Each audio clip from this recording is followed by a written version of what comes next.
Hi, my name is Dennis Saccuzzo, and we're continuing our discussion of the most effective ways to study, learn, and remember. And what we're doing is becoming familiar with some of the basic concepts as to why we forget and how we can enhance our memory and the tools that everyone out there uses.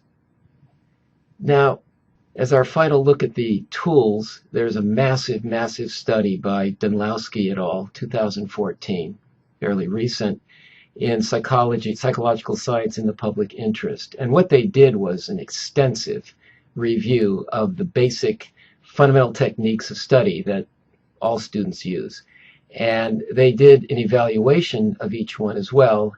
And I want to go through this very quickly. Again, I want you to have some understanding of the different techniques. So elaborative interrogations, fancy name. I talked about elaborative rehearsal in the first instance in part one. You simply ask questions. Elaborative interrogation, in a nutshell, is just ask why. And what that does is it causes you to think about it. And this was rated as having only moderate utility. And I should say, these will have moderate or low utility, most of them, unless they're used in combination. So later on, we're going to talk about how to combine these techniques into a system. Self-explanation is another technique of moderate utility. There, you can enhance learning and memory by simply explaining what you're doing, like, okay, now I'm reading about history, I've learned this, I've learned that. In other words, a self-explanation. It's a way of reviewing, a way of summarizing. Again, it's not our key tool. Summarizing. Now, remarkably, the researchers said that summarizing was of low utility. The reason they said it was of low utility is that it takes a lot of training, and it doesn't work as well at the low end, like kids in grammar school or junior high school, because it has to be explained.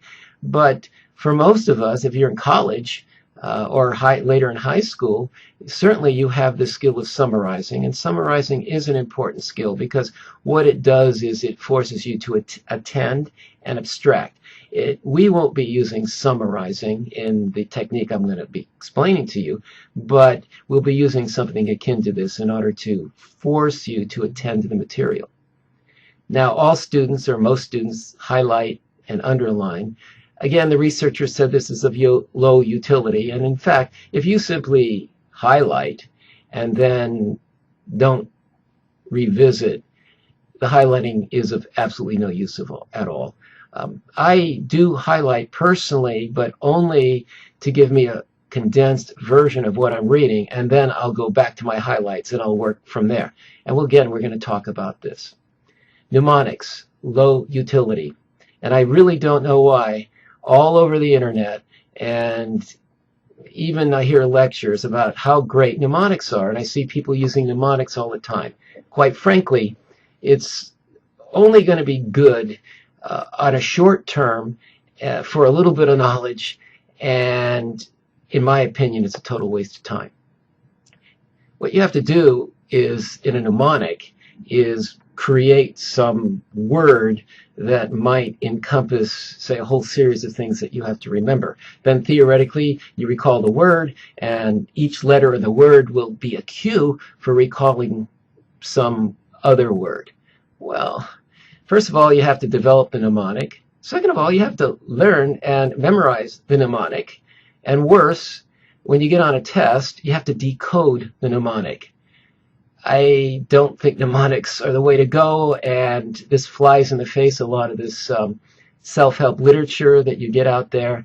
Again, I can say I've taught psychology for over 38 years. I've taught law, and I can tell you that I do not make use of mnemonics. You can use them if you want, but it's not going to help you quite a bit for this long-term memory that I want to have you achieve. I want to actually expand your mind, not give you a little trick so you can hold on to information for a brief time.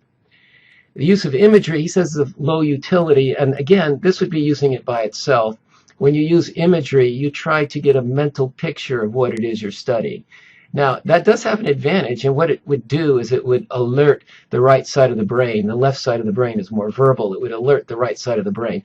And I personally use the use of imagery myself to enhance and deepen my memory and my learning, my understanding. And again, it's one you can use. We'll talk about trying to roll all this up into a package. Rereading. Rereading is of low utility. I've already discussed this before on a memory tape on YouTube, on our YouTube channel. And it really produces the lowest rate. I mean, minute for minute rereading is almost a waste of time because it produces the lowest recall. Make it easier. Just practice recalling. Just try to recall what you just learned is far more effective. And then practice testing. Practice testing was of high utility.